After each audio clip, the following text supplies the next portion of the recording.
Well, for the first time in more than 100 years, more millennials, ages 18 to 34, are coming back home and living with their parents. And here to talk about this phenomenon and why it's happening is former cornerback from the USF Bulls, now entrepreneur Ryan Gilliam. He's also an author of a new book called The Cost of Greatness. I love that title. I know.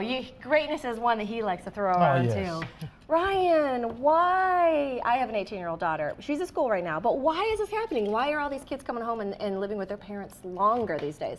Well, there's two parts to this. You have the kind of overachievers who are going and trying to save for the first home, maybe even pay down student debt. Right. You know, start a business and save money for that. And then you have the other side that's maybe mooching a little bit. Get out the door. Yeah, mooching a little bit, taking advantage of some parents who want to help out their kids. Now, how do they make the most of this time while they're staying here? Yes. Regardless if they're choosing to stay at home to mooch or if they're trying to save some money, how do they make the most of this time? Well, they got to have a plan. Okay. They have to have a plan. Does it start with buying their own groceries? Yes. Because I like that as part of the plan also. Yeah, they have to have a plan. If they're going to save money somehow and they're going to try to get ahead, they got to take advantage of not having a mortgage, not having to pay rent. So if they can just approach it that way, they'll be better off for it. All right, so save some of that money. Like, do something with it. Don't just like, well, I don't have to pay a rent or a mortgage, so I'm just going to blow all this. So they need to start saving, right? Yeah, they can save up for that first home we talked about. Yeah. They can also save up to pay off that debt that they accumulated in college. Yes. You know, I know that graduate school can get really expensive. Right. So long as they're working towards a goal, it all works out. Now, when you're sitting at home, do you want to start your own business? Is that something that you want to do? And if you do decide to start your own business, where do you start? How do you do that?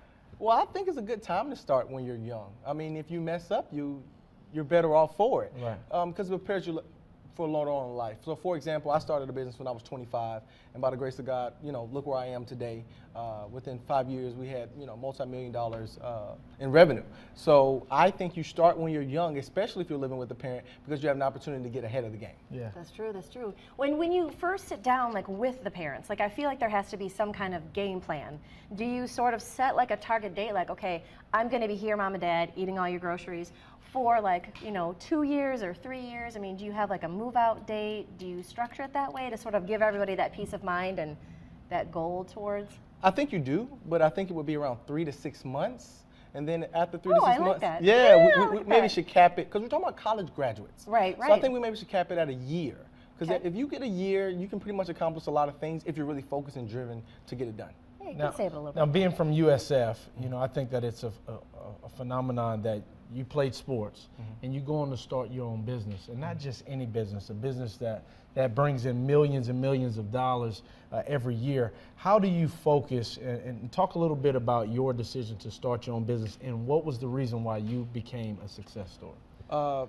Leroy Selman was my mentor in college, and he poured into me and got me started in the financial industry, and that led to me starting my own business. If he didn't take the time and mentor me in college and show me, hey, the NFL is not everything, there's a lot of other things out here, I wouldn't be where I am today. So I have to tip my hat to him and the whole USF family for helping me get to where me and my family are right now. So find a good mentor, that's part of it. Find somebody else that might be successful too and ask them what their secrets to success are as well. Yeah, life is not as hard if you just follow instructions and emulate people with great success. Yes, I like Leroy that. Selman is definitely, he was one of those guys. Excellent, Ryan. Congratulations on the book, The Cost of Greatness.